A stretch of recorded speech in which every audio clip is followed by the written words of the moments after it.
Я видел Крым без покрывала. Он был, как высохший родник. Хоть солнце горы согревало, но горем веяло от них.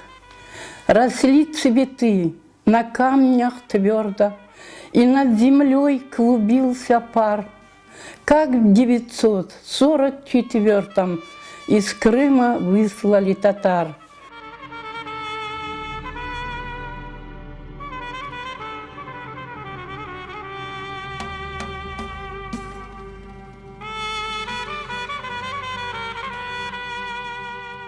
Дорт бала едік, сабақ ашамая отырттым.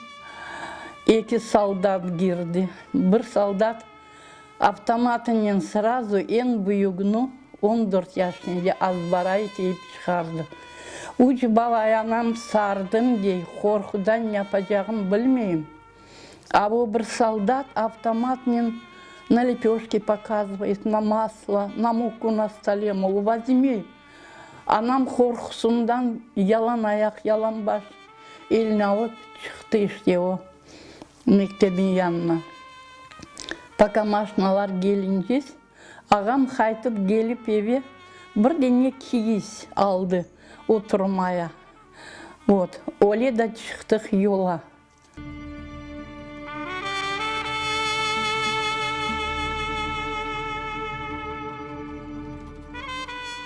Тайга, таежный поселок Парма. Кругом лагеря, стаи волков, морозы 40-45 и снег 1,5–2 метра глубиной. Живи. 150 грамм хлеба на иждивенца, 250 грамм на рабочих. Бірінші учил пек қиналдық.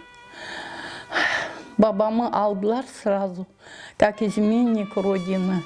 58-я статья, 25 лет.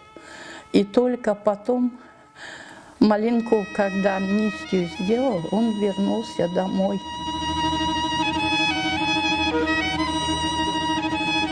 Гельдин Бразбара хотела попросить что-нибудь. Смотрю, две женщины. Одна нога надоела полное ведро молока.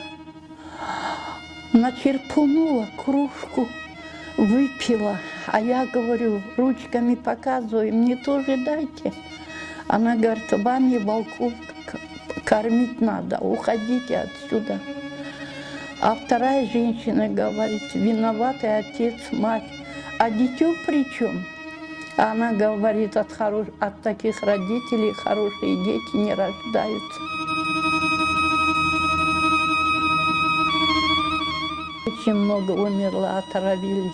И у меня старшая сестра, 13 лет, пошла за ягодами, пришла, легла, утром уже мертвая лежала. Когда ведерко опрокинули, там были хорошие ягоды и ядовитые волчелык. 13 лет за ночь не стало ее.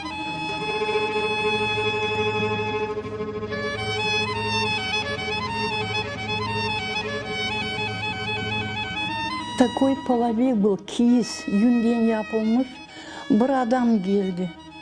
И он говорит, я заберу сейчас это у тебя, отцу говорит. Отец говорит, дети на нем спят, укрываются, они замерзнут, умрут. Он говорит, сытые дети не голодуют. И на утро под окном послышался, как лошадь ржет. Отец открыл, а там этот мужчина стоит, 2 мешка овса выгрузил в окошко.